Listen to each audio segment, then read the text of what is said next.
Welcome to another episode of Review Advent Calendar 2023, and this time around we are going to talk about Loulou Immortal Tale. This was a suggestion by Max.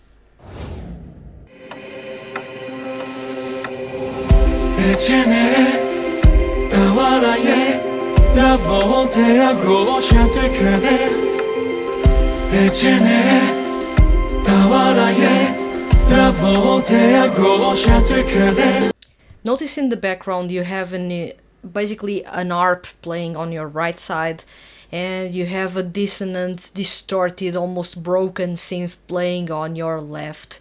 And then you have that atmospheric synth going on, creating a setting that sounds devoid of everything, and it is dragging you towards something. At the same time, you have Loulou's members performing in Latin, leading up to the first verse. 終わることのない事象なんてないこの世のものすべてそう読んでいる未来に希望などない絶望だけの言うほど They are performing in a really low tone, which is something that doesn't happen often for Loulou. They are really leveling up their singing tone to Shunsuke Takeuchi's, which is usually low, but he basically raised it a little bit, enough for everyone to actually match up and not sound like they are straining their voice. It is still low, but not as low as Shunsuke Takeuchi usually sings. And you notice that the tone is deliberately slow, low, and it makes you think. In this part, they want you to think and follow the story. 夢を見続けてろ金庫の人形現実味のないことは響かないだけどずっと戦後 Then you have an acoustic guitar playing really in the background. You now have the drums making their way into this song.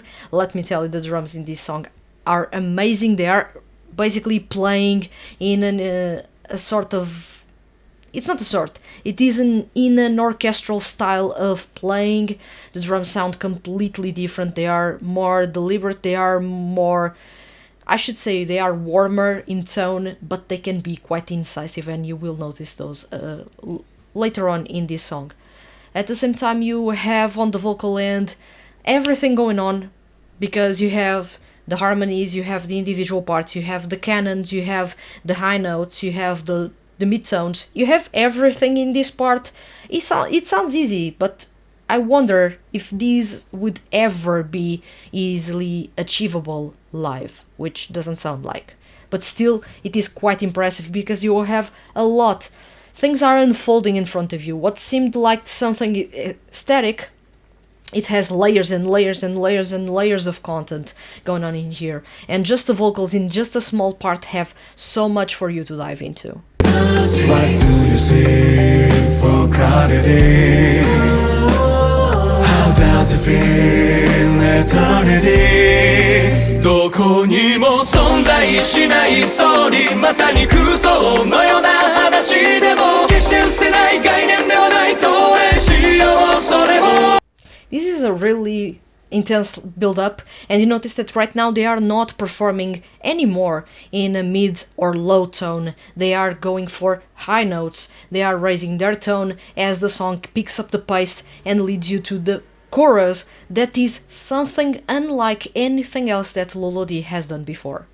誰にも予期しえない勝利仮に常識から外されていても諦めたくない腐敗した世界証明してみせたいよ永遠を全てが矛盾していても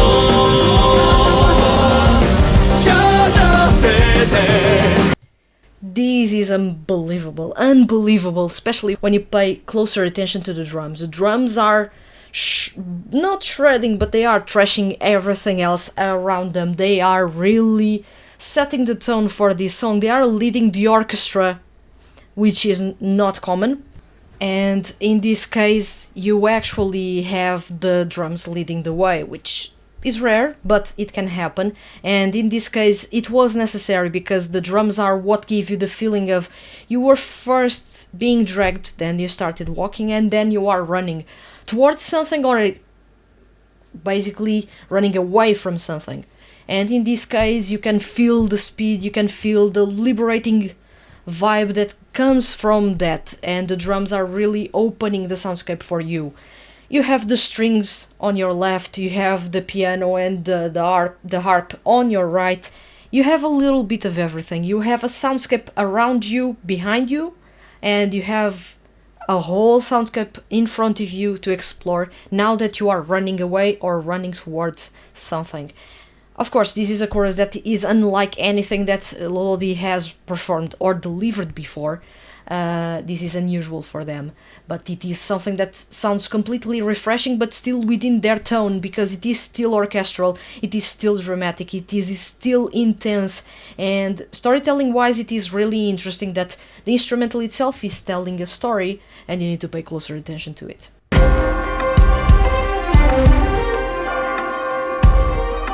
Now you have the legato strings on your right, on your left side, and on your right you do have that bell playing that is mimicking in some way the ticking clock.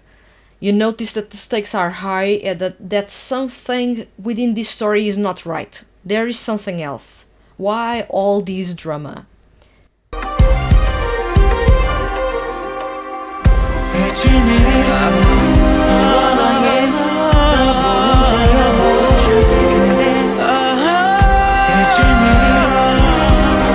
This would be basically the only...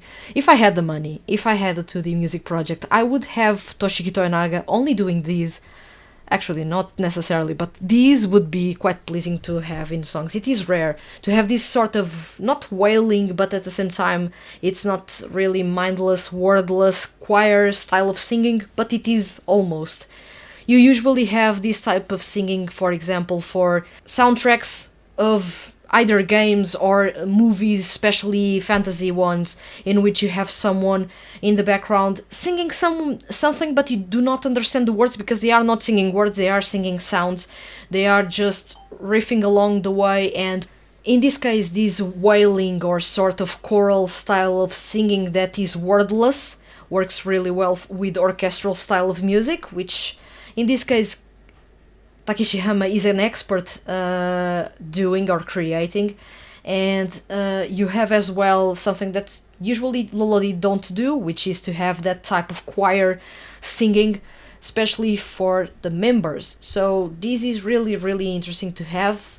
It's a part that will make you think, it's a part that adds a different layer to the story, it adds a lot of drama in my opinion, which is welcomed, because the up until now you had that story of being dragged with the instrumental taken to, it felt almost like a ramp in the pre-chorus, and then get to that chorus in which you are free, you're running away from something and you feel liberated. But the time is ticking and the stakes are high and there is a lot of drama going on.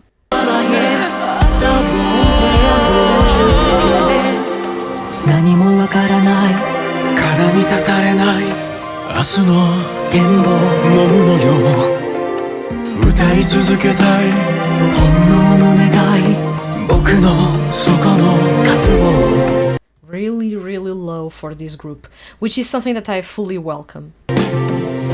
用意するは君の時間のペナルト何もしていない時の虹みたい無垢の色の Those harmonies going on in the background with their vocals is something that no other group can do.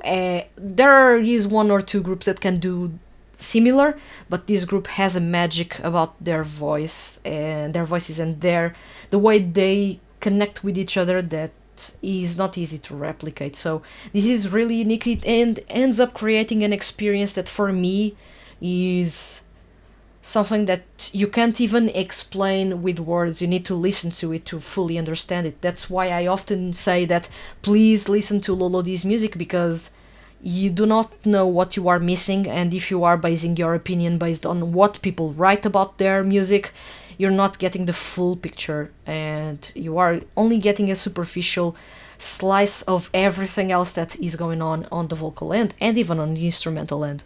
What do you see for clarity? How does it feel eternity? どこにも存在しないストーリー、まさに空想のような話でも決して映せない概念ではない。 Notice that you have the piano playing on your right ear, really fast, going for the same 2 or 3 notes, crazy bonkers on that side, and then you have the clap track playing in the background as well, that is rushing you towards something, almost like cheering you towards something. It feels like it.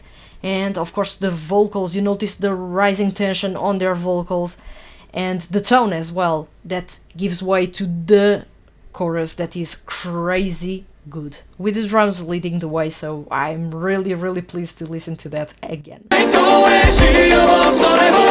誰にも予期しえない勝利、仮に常識から外されていても諦めたくない、腐敗した世界証明してみせたいよ、永遠を全てが矛盾していても頂上せいぜい揺るがない青春を持つものなんてない、心変わりなど当たり前のこと。 I do love when Shunsuke Takeuchi does those types of notes. It may sound a bit weird, but it is something really pleasing that comes from that bassy, low baritone voice, which is really pleasing to the ears, and it sounds really well because it does have the power and to deliver something really intense. At the same time, I do feel that the drama and the urgency is rising and continues to rise, especially in this bridge, but now you have all the orchestral elements taking a bit of a step back, although you do have an electric guitar right now playing with you as well.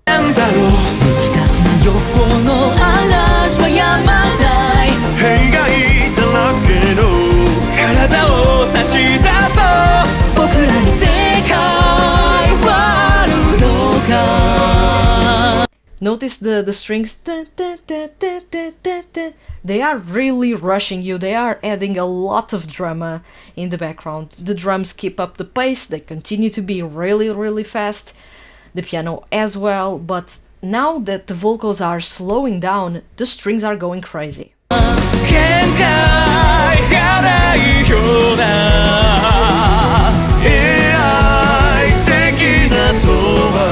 Now notice how amazing this group can go when they go high.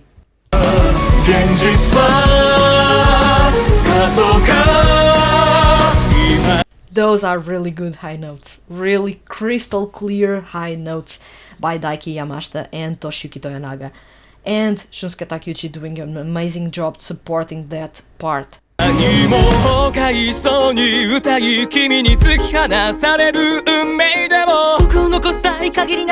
You only have, yet again, that piano part that is playing 2 or 3 notes like crazy, then you have the bass drum, only the pedal to add some depth to this part, and now you are going to start listening to a bit of a dissonant part. Those broken synths that were playing in the intro are back. It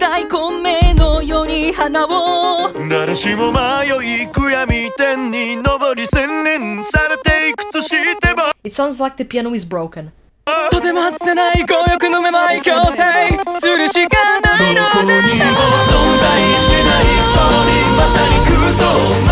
That note opened the soundscape around you. It is beautiful, it is beautiful.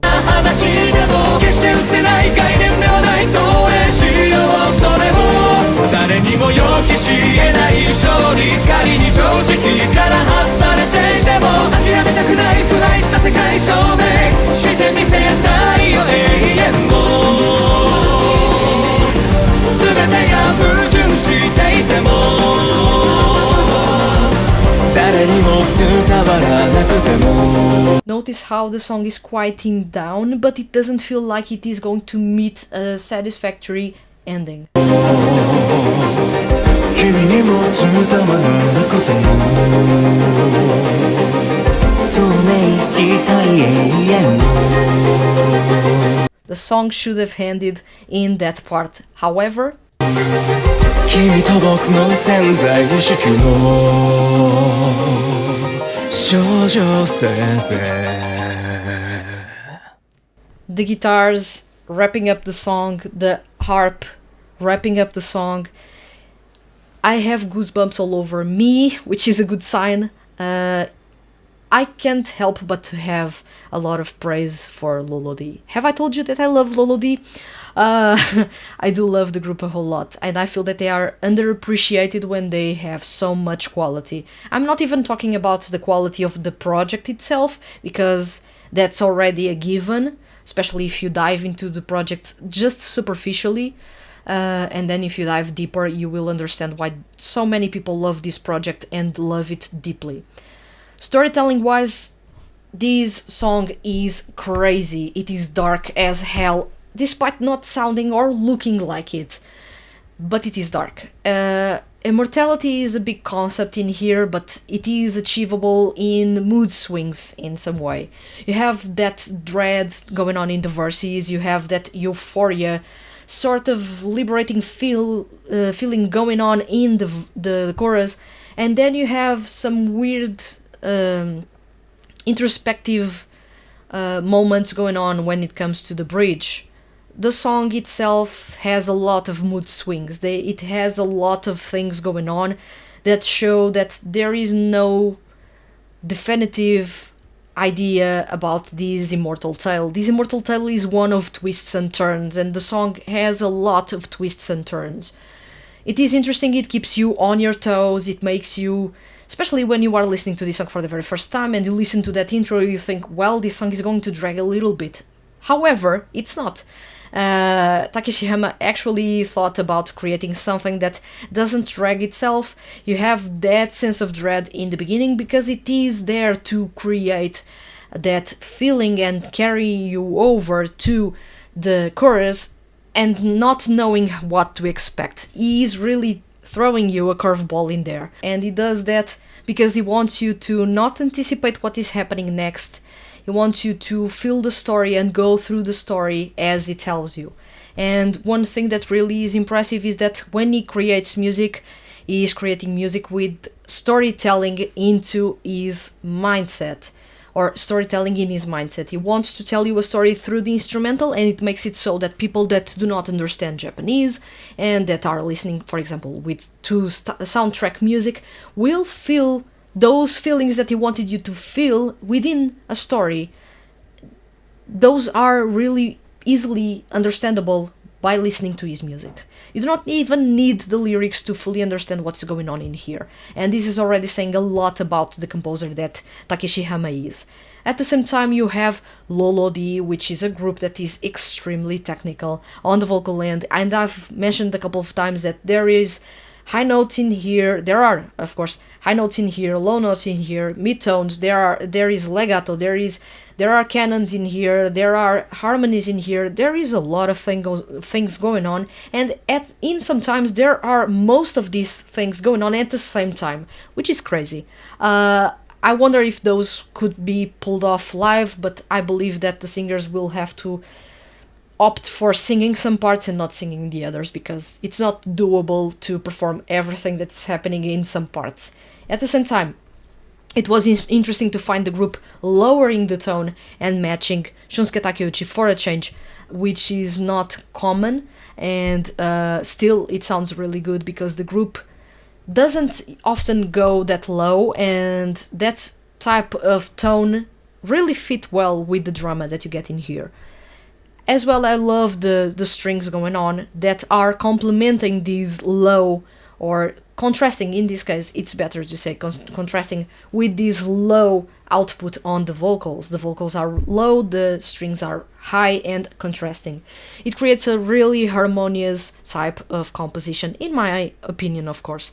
When you listen to Loulou's Immortal Tale, you get a lot of things in here, and I believe that what I'm doing here, which is to listen to this song one time and commenting on it as I listen to it, doesn't fully grasp what is happening in this song.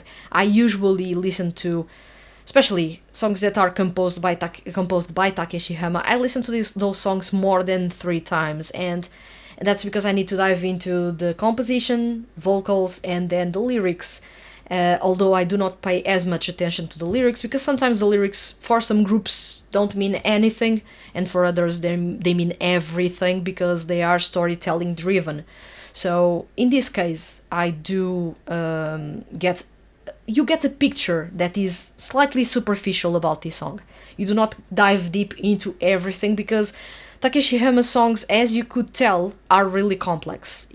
They are basically telling a story. Takeshi Hama makes it sure that you have layers and layers of instruments that you can dive into. You have the full-on orchestra led by the drums. You then have other elements that don't belong in an orchestra that are there, synths and acoustic guitars. They appear from time to time. You have everything else in there. You also have those elements that from time to time appear in the background. You need to pay closer attention to those. Hence, I said, please listen to this song more than a couple of times, not just once.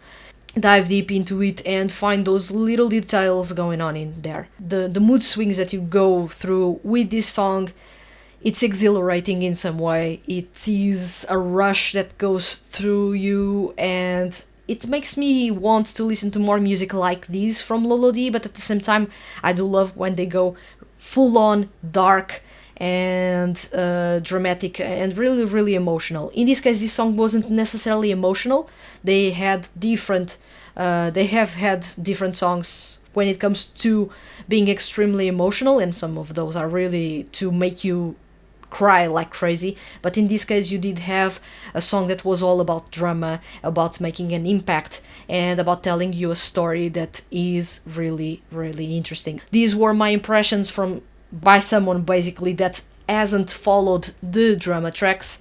I intend to, but when I have the time, which I don't at the time, so I stick to the music, and from the music alone I can tell that despite everything appearing normal, there is something underneath. There is a lot of darkness underneath, and that darkness doesn't go away with one or two songs. This is a process, and it is quite interesting to see that Loulou isn't afraid to tackle these dark types of songs. I know that by doing so they are alienating a lot of people that maybe could turn into their fans had their music been more upbeat, for example. But I do appreciate that this group is sticking to its guns. They are doing basically what they are the best of, and I do hope they continue to do so, because this is a group without a match. There is no other group out there doing music like they are doing. These dark, these intricate, and these attention grabbing, because they manage with all songs to grab my attention, because I'm waiting for a twist. I'm waiting for a different element to come in. I'm waiting for something really unique to arrive on the vocal end, and I usually get all of those in their songs. I do not know when. That's why my attention is instantly grabbed as soon as their music starts playing, because I know that there is more underneath, and I want to peel that away and get to the core of the song. And this is something that, for me, as someone that loves stories and loves storytelling in music, is something that pleases me a lot. And then I like as well the intricate compositions. It doesn't have to sound crazy difficult, but it can be intricate without being obviously so. And I do love that what appears to be something really simple has actually a lot of layers behind, and it's actually carefully crafted towards making you react in some way or get engaged in a story. So this is my take on Loulou's Immortal Tale. Thank you very much to Max for suggesting this song, and as well for you for watching this episode until the very end. And if you can't wait for the next episode, you still have a full-on master list playlist with all the songs that I've reviewed so far in the Review Advent Calendar series, so do check those out. And actually I have reviewed Loulou before, so you can find as well another review of Loulou songs in there. So I hope you do enjoy it as well. Thank you for sticking around, and I'll see you guys soon.